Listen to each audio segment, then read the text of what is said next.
بسم الله الرحمن الرحيم. الحمد لله رب العالمين، والصلاة والسلام على أشرف الأنبياء والمرسلين، نبينا محمد وعلى آله وصحبه ومن تبعهم بإحسان إلى يوم الدين. أما بعد، فأعوذ بالله من الشيطان الرجيم. فلا وربك لا يؤمنون حتى يحكموك فيما شجر بينهم. الآية. زما محترم مسلمانان ورونو، د رسول الله صلی الله علیه وسلم په حقونو کې چې په موږ او تاسو باندې دي، یو مهم حق دا دی چې التحاکم الیه. رسول الله صلی الله علیه وسلم ته فیصله وړل او په هغه فیصله باندې راضي کېدل، او د رسول الله صلی الله علیه وسلم احادیثو ته فیصله وړل.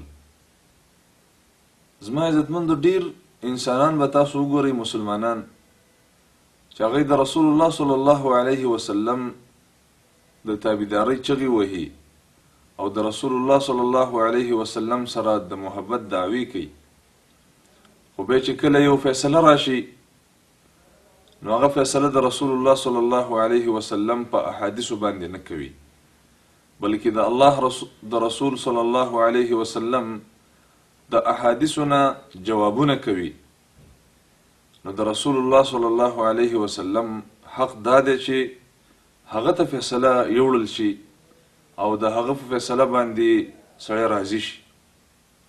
الله سبحانه وتعالى فرمای: فلا وربك لا يؤمنون حتى يحكموك فيما شجر بينهم.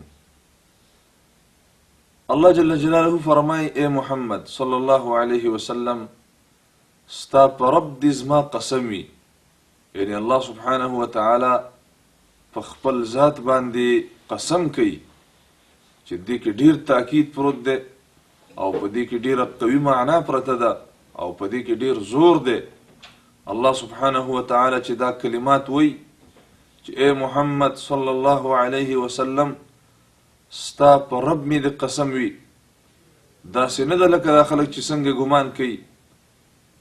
لا يؤمنون حتى يحكموك فيما شجر بينهم. دا خلق تر هغه پوری مؤمنان نشي کېده تر څو چې تا حاکم ونه ګرځي په هغه مسایلو کې کوم کې چې دا خلک اختلاف کوي، یعنی په اختلاف کې چې تا ته فیصله در نه وړي، ستا احادیثو ته فیصله در نه وړي، ستا قانون ته فیصله در نه وړي. د رب العالمین فرمان دی چې دا خلق مؤمنان نه دي.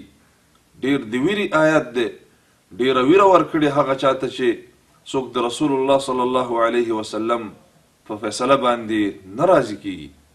نو رب العالمین فرمای چې تر هغې پورې دا انسانان، تر هغې پورې دا خلق د ایمان والا نه دي تر څو چې تا حاکم ونه ګرځوي په هغه اختلافاتو کې کوم چې د دیو په مابین کې واقع کیږي.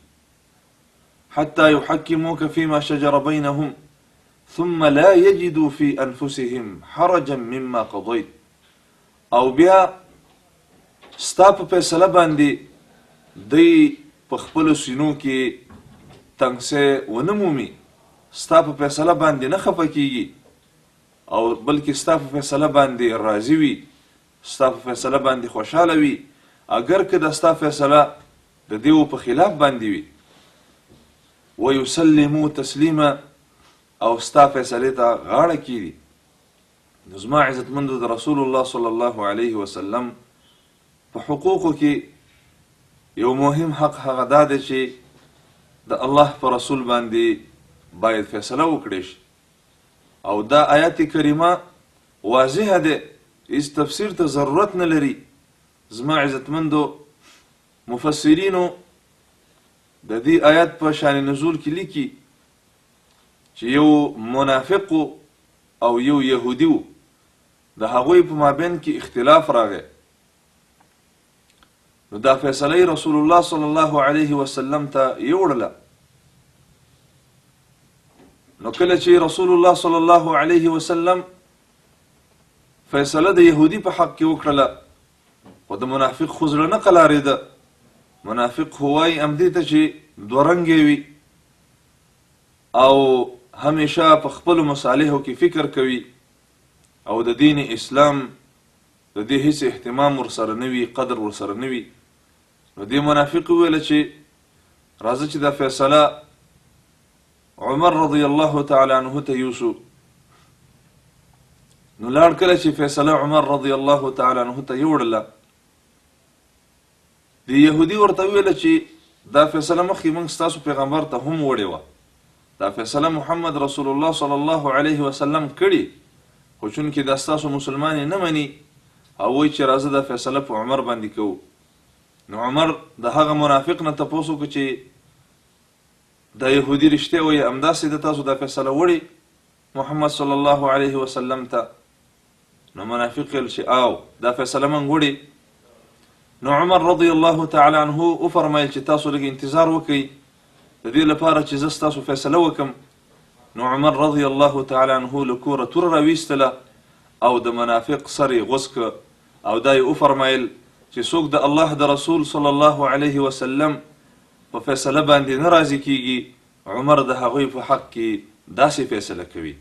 د الله رسول محمد صلی الله علیه وسلم ته خپلې فیصلې وړل د الله د رسول د حقوقو څخه هم دي او همدارنګه د ایمان یو اساسي جز هم دی.